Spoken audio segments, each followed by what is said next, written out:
ခொနည်းသားသမီးများစိတ်ချမ်းသာခြင်းကိုယ်ကျန်းမာခြင်းများဖြင့်ပြည့်၍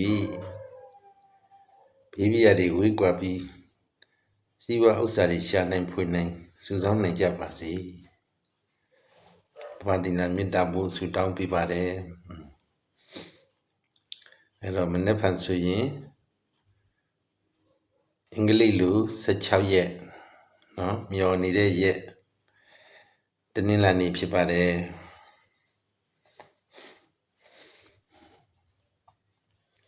အဲ့တော့တနင်္လာနေ့ဖြစ်တဲ့အတွက်စုံကနန်းကစတာပေါ့နော်စုံနာရီတွေကောင်းပါတယ်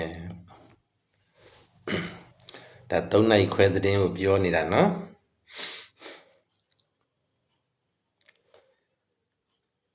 ဘဘကဒီလာထဲမှာ28ရက်နေ့ကြာရင်ဒီပါယုံကိုသွားမှာဖြစ်ပါတယ်နော်အဲ့တော့9ရက်သားသမီးတပည့်လေးတွေလည်းလိုက်မဲ့လူတွေလည်းတပုံပေါ့နော်လိုက်ကြဒီပါယုံကိုရောက်ရင်အစီအစဉ်၄ခုရှိတယ်အစီအစဉ်၄ခုကဘာလဲဆိုတော့ပထမဦးဆုံးကတော့ပွဲတွေလှူမယ်နောက်တစ်ခါရေစက်ချမယ်မနှစ်ကလှူထားတဲ့တစောင်းတော့ကဏ္ဍဂုတိုက်အတွက်ရေစက်ချမယ်နောက်ပြီးတော့နောက်ထပ်ဖယားကဇောင်းတန်းတော်ကြီးမှာပျက်စီးနေတဲ့သွမိုးတွေအတွက်ကိုထပ်ပြီးတော့လှူအောင်မယ်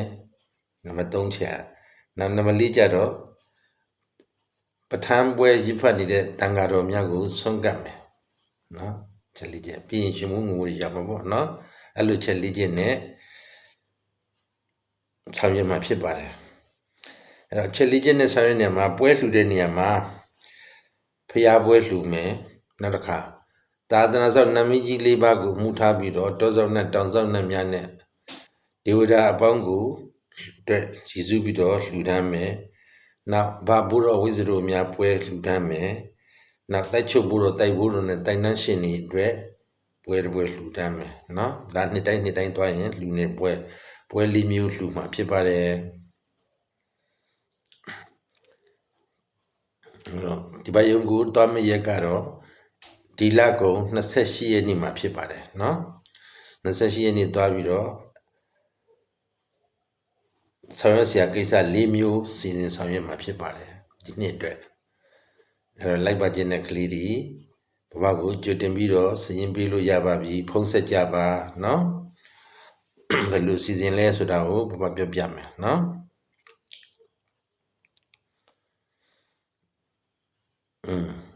ဟောစီအကြောင်းက2ကြောင်းရှိတယ်ဒါကတော့ပထမတစ်ခုနော်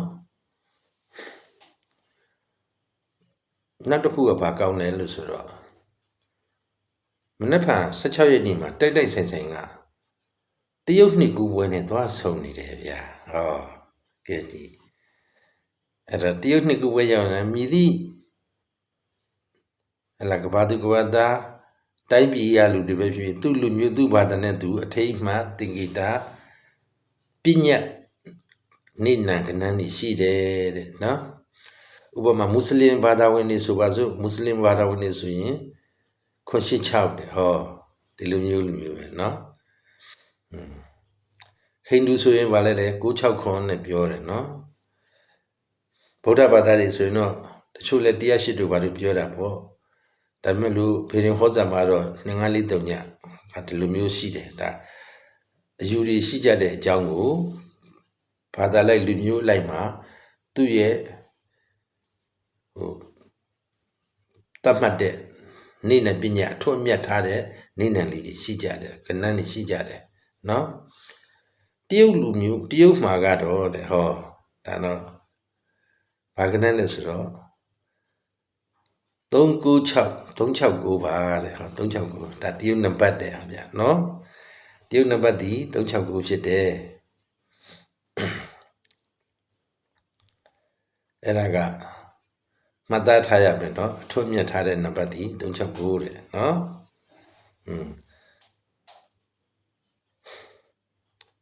အဲ့တော့အဲ့အချက်2ချက်ကိုမှတ်ထားပြီးပါနော်ဒါလေးကရိုးရိုးရှင်းလေးသတင်းစကားလေးတွေပြောပြခြင်းသာလျှင်ဖြစ်ပါတယ်နော်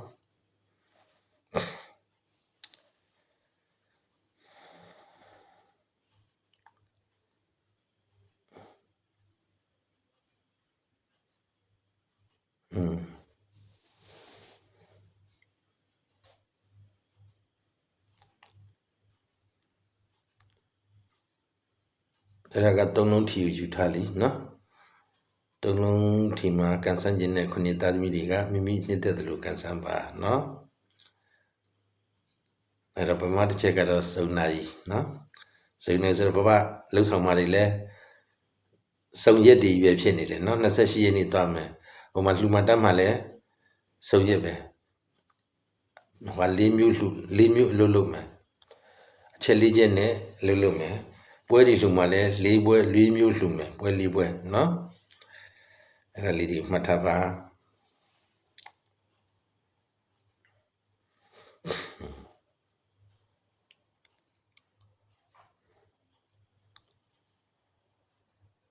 နောက်တစ်ချက်ကပါရှိမလဲနောက်ထက်က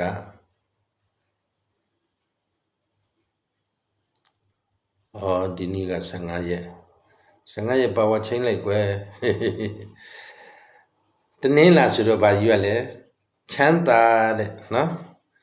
မနေ့ဖန်လို့အခါကြတဲ့ကာလဒေသရဲ့အယူကတော့ချမ်းသာယူရပါတယ်တဲ့ချမ်းသာယူရမှာဆိုရင်တနင်္လာနေ့ဒီဘာလို့သွားမိလဲဆိုတော့တောက်ကြသွားမိတဲ့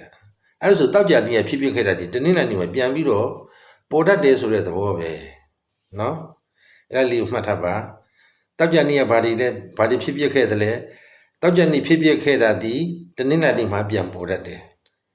ဘာကြောင့်လဲဆိုတော့ချမ်းသာဆိုတော့နှစ်ခုတူးပွဲပြီးတော့ဟိုဘက်ဒီဘက်ရောရှက်တဲ့သဘောပဲ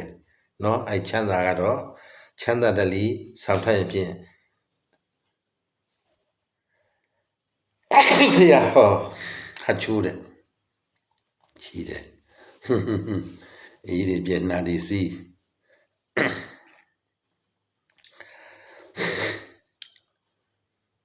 အဲ့လိုမှတ်ယူထားပါเนาะ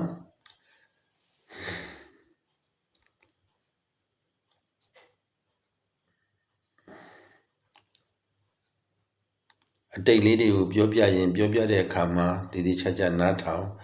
အလွယ်တအားကြီးမတွေးနဲ့เนาะဟိုနေ့ရဆိုလို့ရှိရင်ပြောပြလိုက်တယ်ဗာလဲအငန်းနဲ့သွေးတိုးတဲ့ဟောဘာမှသိရင်မသိရင်ရောခွေထည့်လိုက်ရင်အဆင်ပြေတာပေါ့ဒါမှမလို့သွေးတိုးမှသွေးတိုးပဲဆိုသွေးတိုးဆိုပြီးသွေးတိုးဆိုရိုက်တယ်ဘယ်ဟုတ်လိမ့်မလို့တန်တူကြောင်းခွဲနဲ့ဟိုပြန်ပြီးတော့လှုပ်ရှားနေတဲ့ဥစ္စာတွေလည်းရှိသေးတယ်နော်ဘဘဒီလိုလေးပြောဟိုလိုဆိုပြီးတော့ဒီပညာကိုနောက်အကြောင်းအရာတစ်ခုနဲ့ထည့်ပြောသွားတာအဲ့တော့ဘာဖြစ်လဲအတိတ်ကလှည့်လိုက်ကောဘယ်လိုလှည့်သွားလဲတဲ့ကျတာပတိဒီဆိုတော့သူရဲ့ကစားခြင်းပေါင်း6ချိန်ရှိတယ်နော်6ချိန်ပေါင်းအပွင့်ဘယ်လောက်ရတယ်လို့ဗဒိတ်ကိုထောင်ပြီးတော့ပေါင်းကြည့်69တွေးတိုးပါပဲနော်အေးအငံဆိုတော့1နှစ်ဟုတ်ပြီ7နှစ်ဆိုတော့7နှစ်ပဲတွားတူဒါတော့တွားမှာပဲလှည့်ပြီကုလားဆိုမနေ့ခင်ပိုင်း9ပြိညနေခင်းပိုင်း9ပြိနှစ်ခုပေါင်းတော့တနေ့တာဒီ7နှစ်အငံပဲအဲ့တော့အငံလည်းကြားတယ်သွေးတိုးလည်းကြားတယ်ဒီလိုမျိုးဒါပေမဲ့လို့ခွေးပြီးတော့ရောလိုက်တော့ဟောဆိုပြီးတော့ရင်ကျေးတိမ်မွေးစွာသူကစီစဉ်ဆောင်ရွက်သွားတာအဲ့ကြားထဲမှာမိမိဒီမြင်အောင်လို့ကြည့်ရင်အဆင်ပြေပါတယ်ဒီသဘောပါပဲเนาะအဲ့တော့ဒီနေ့ကတော့15ရက်နေ့ပါဝါချင်းလိုက်ကွဲတယ်ပါဝါချင်းလိုက်ကွဲတယ်အဲ့ဒါဆိုလေအဲ့ဒါပေါ့เนาะဒါပေမဲ့လို့တနင်္လာနေ့ဖြစ်တဲ့အတွက်ချမ်းသာတတ်ယူရမယ်တဲ့ဟောအမြဲတမ်းကြီးမှာနိနံလိုက်ကတသမတ်ထဲမသွားဘူးเนาะကာလဆိုတာရှိသေးတယ်ဒီကာလမှာဓာတ်ယူမျိုးဟိုကာလကြရင်ဟိုဟာယူတာမျိုးဒီကာလမှာတော့တနင်္လာဆိုကောလီယူပါလားကောလီမဟုတ်ဘူးချမ်းသာပြန်ယူရတယ်ချမ်းသာတတ်သူများတော့တောကတယ်ဘာတော့တောကမရဘူးချမ်းသာပဲအဲ့တော့တနင်္လာကြီးတောက်ကြနဲ့တွဲဖက်ပြီးတော့ဆောင်ရပါတယ်တဲ့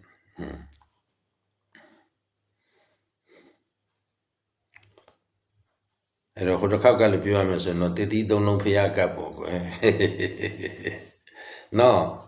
တတိသုံးလုံးဖျားကပ်ရင်ကနှလုံးနဲ့ဆိုတော့နဲတယ်နော်တတိနှလုံးကပ်ခိုင်းတာနဲတယ်တစ်လုံးတိုးလိုက်တော့တတိသုံးလုံးဖျားကပ်ဒါပဲ စုံနိုင်တော့တတိထားနော်ဘဘတို့အလုပ်လုပ်တိုင်းဒီဓာတ်ဖြစ်တယ်ပညာဖြစ်တယ်အဲ့ဒါလေးကိုတတိထားပါနော်ဘယ်နေရာသွားဘာတွေပဲလို့ဘယ်နေနာရီစတဲ့ဥစ္စာလေးတွေဒီရှင်းပြတယ်